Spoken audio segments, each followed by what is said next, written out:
global watchdog Transparency International is again accusing the Nigerian government of alleged corrupt practices. In a report published on Monday, the anti-graft body accused the Nigerian government of looting $670 million in the guise of security votes.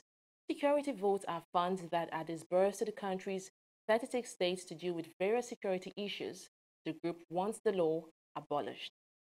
In its 3 years in power, the Nigerian government has insisted that its anti-graft war is one of the key battles which has recorded tremendous progress. One group is now challenging that notion.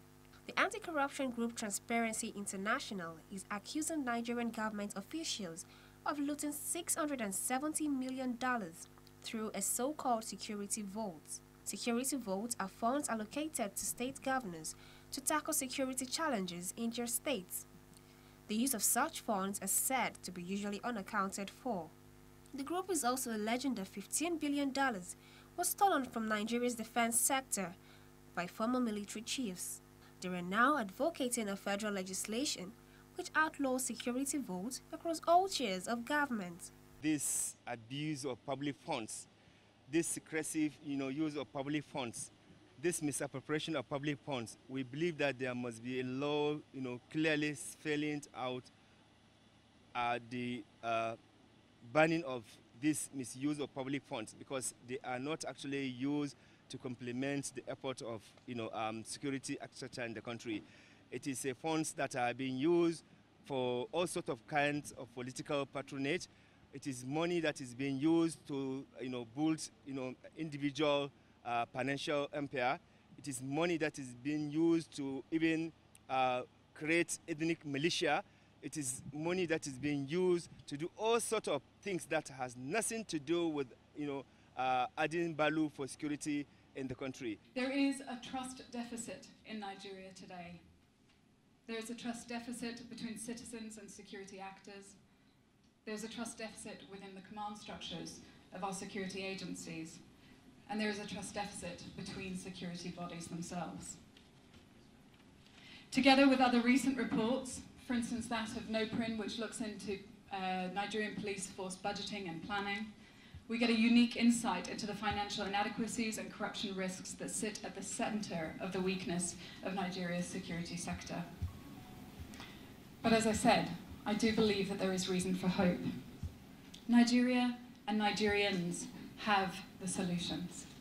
More than any other country that I've had the privilege of working in, the level of capacity, of understanding, of articulated solutions is higher here than anywhere else. Fiscal accountability is not an easy sell. However, it is a sell that needs to be made. And the technicalities and the approaches need to be reviewed to suit the context. I'm one person that believes that we cannot import hook, line, and sinker.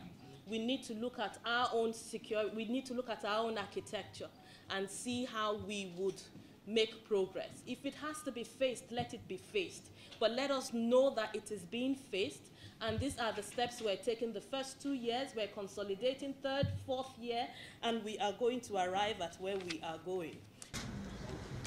The Special Advisor to the Senate President on Security Intelligence, Major General Salim Maina, assured the legislature will look into the issue. I assure you all that the recommendations will be studied and turned into policies for strict implementation. I assure you,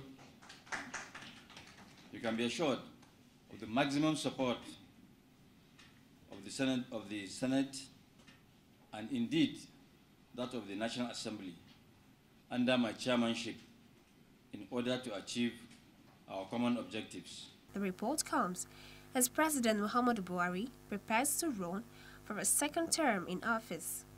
He is built his first term on the foundation of anti-corruption war, which it says has ruled the nation in the past.